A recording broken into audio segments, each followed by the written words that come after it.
Hello நண்பாஸ், நம்ம இந்த வீடியோவில் கங்குவா படம் எதுக்காக நமக்கு ஒர்க் அவுட் ஆகலைங்கிறத பார்க்க போகிறோம். அப்போது ஸ்டார்ட் பண்ணிடலாமா? ஃபஸ்ட்டு நம்ம கான்சென்ட்ரேட் பண்ண போகிறது எல்லாம் ப்ரெசன்ட் போர்ஷனை பற்றி தான். இந்த ப்ரெசன்ட் போர்ஷனில் ஹீரோ ஒரு பவுண்டி ஹண்டராக இருக்கார். பவுண்டி ஹண்டர்னு சொன்னதும் நம்ம மைண்டு வேற எங்கேயோ போகுதே.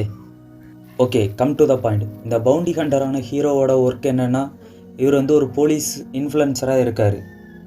இது வரைக்கும் இந்த கதை ஓகே தாங்க. இதுக்கப்புறம் தான் இந்த கதை எனக்கு ஏன் ஒர்க் அவுட் ஆகலைங்கிறத பார்க்க போகிறோம். Mistake number 1. இந்த ஸ்டோரியில் கேஸ்டிங் தான் ஃபஸ்ட்டு மிஸ்டேக்குன்னு நான் சொல்லுவேன். ஹீரோவாக இருக்கிற சூர்யாவை தவிர மிச்சம் இருக்க எந்த கேஸ்டிங்கும் ஒரு போலீஸுக்கு உதவுற மாதிரி ஒரு கண்ணோட்டத்தில் நம்மளால் பார்க்கவே முடியல. யோகி பாபு இருக்காங்க, அவங்க கூட ரெட்டின் கிங்ஸ்லி இருக்காங்க. இவங்க 2 பேரையும் சூர்யா அளவுக்கு நம்மளால் ஒரு அந்த ஸ்டேஜில் நம்மளால் வச்சு பார்க்க முடியல. இதுதான் mistake number 1. Mistake number 2.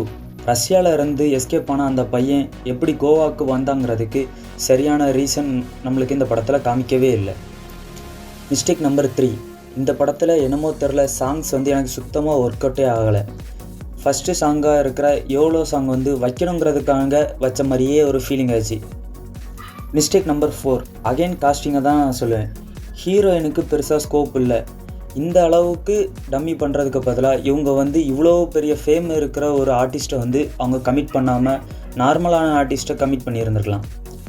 Mistake number 5. சீரியஸாக பேச வேண்டிய டைலாக்கை கூட இவங்க நம்மளுக்கு ப்ரெசன்ட் பண்ண விதம் ரொம்ப கிரிஞ்சாகவும் ரொம்ப சகிப்புத்தன்மையற்றதுமா இந்த டைலாக்கை ப்ரெசன்ட் பண்ணியிருக்காங்க. Mistake number 6. கிளைமேக்ஸில் வர்ற அந்த ஏரோப்ளைன் சீன் கூட நம்மளுக்கு பெருசாக ஈர்க்கலை. எதுக்குன்னா, ஸ்க்ரீன் பிளேவில் இவங்க கோட்டை விட்ட விதம் தான். ஸ்க்ரீன் பிளே இவங்க டைட்டாக கொண்டு வந்திருந்தாங்கன்னா நம்மளுக்கு இந்த மாதிரி மிஸ்டேக்லாம் தெரிஞ்சிருக்காது. இவங்க அதில் ஒரு பெரிய மிஸ்டேக்கே பண்ணிட்டாங்க. இவ்வளோதாங்க எனக்கு ப்ரெசன்ட் போர்ஷனில் மிஸ்டேக்காக பட்டுச்சு. அடுத்து நம்ம பாஸ்ட் போர்ஷனில் உள்ள மிஸ்டேக்கை பார்க்க போகிறோம். நம்பர் 1. இந்த படத்தில் ரோமானியர்கள்னு சில ஆட்களை காமிக்கிறாங்க. அவங்க கொஞ்சம் நேரம் ஆக அவங்களுக்கு என்ன ஆச்சுன்னு தெரில, எங்கே இருக்காங்கன்னு அவங்க சரியாக காமிக்கவே இல்லை. இது ரொம்ப பெரிய மிஸ்டேக்காக எனக்கு தெரிஞ்சுது. Mistake number 2.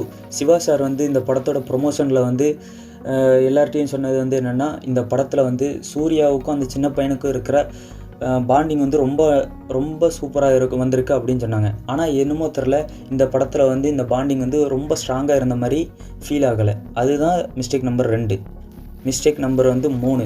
கேமியோவில் வர்ற அந்த ரெஃபரன்ஸ் கூட நம்மளுக்கு பெருசாக ஒர்க் அவுட் ஆகலை. எதுக்குன்னா, இந்த அகைன் ஸ்க்ரீன் ப்ளே தான். ஸ்க்ரீன் ப்ளே டைட்டாக இல்லாதனால நம்மளுக்கு கிளைமேக்ஸில் என்ன தான் பெரிய கேமியோவாக இருந்தாலும் நம்மளுக்கு பெருசாக ஈர்க்கிற மாதிரி இந்த படத்தில் இல்லை. அவ்வளோதான் கைஸ், எனக்கு இந்த படத்தில் மிஸ்டேக்குன்னு பட்டது இதுதான்.